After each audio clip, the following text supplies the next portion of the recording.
Assalamualaikum warahmatullahi wabarakatuh. Perkenalkan, nama saya Muhammad Gianardra Hanifan Rauf dengan NIM C2401221101. Di sini saya akan menjelaskan mengenai struktur anatomi kijing di perairan situ gede dan situ burung yang dilakukan oleh kelompok 5B.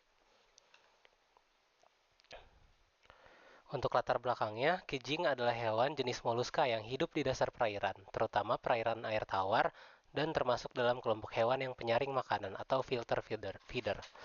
Hewan ini memanfaatkan insangnya untuk menyaring plankton, partikel organik, dan nutrisi lain yang terbawa oleh aliran air, sehingga berperan penting dalam menjaga kualitas ekosistem air dengan menyaring air dari partikel-partikel halus. Selain itu, kijing lokal adalah jenis kerang yang mengandung berbagai mineral, asam lemak, dan asam amino esensial, serta memiliki kadar kolesterol yang rendah. Saat ini pemanfaatan kijing masih terbatas sebagai bahan pangan oleh masyarakat setempat yang biasanya diolah melalui proses pengukusan.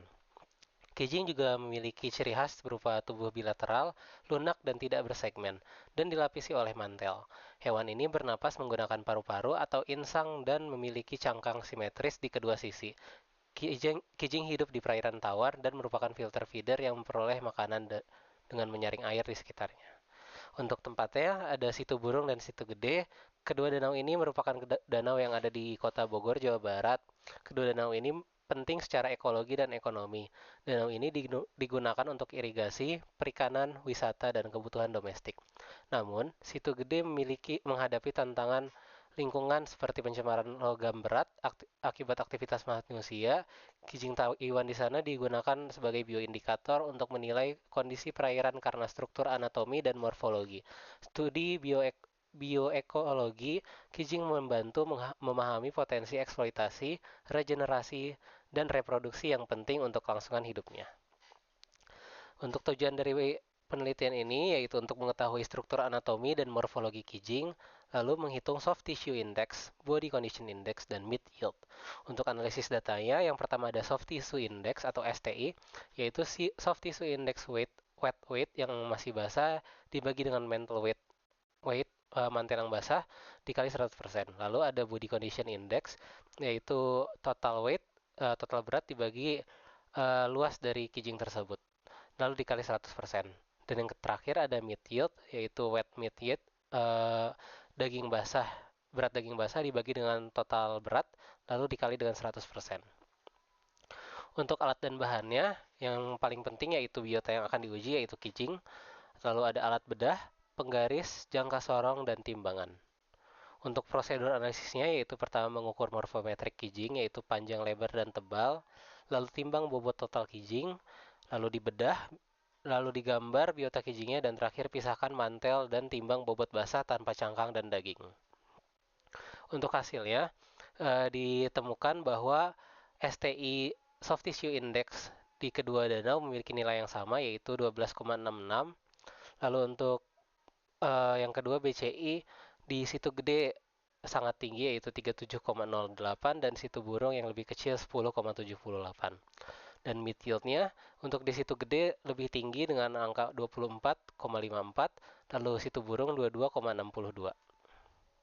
Bahasannya, nilai STI diperoleh dengan membandingkan berat basah jaringan lemak dan mantel. Jaringan lunak bivalvia digunakan karena dapat menyimpan logam berat.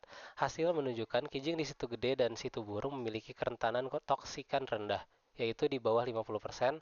Variasi nilai STI disebabkan oleh aktivitas organisme dan ketidakstabilan lingkungan seperti kekeruhan. Body Condition Index juga mengukur kondisi tubuh kijing berdasarkan morfologi.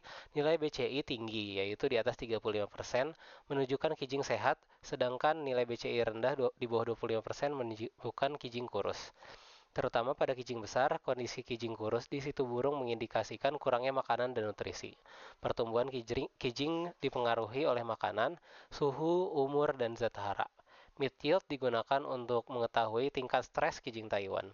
Nilai meat yield menunjukkan stres rendah yaitu di bawah 50% di Situ Gede dan Situ Burung. Faktor lain yang mempengaruhi stres termasuk ketersediaan makanan, keanekaragaman hayati, kualitas air, dan siklus reproduksi.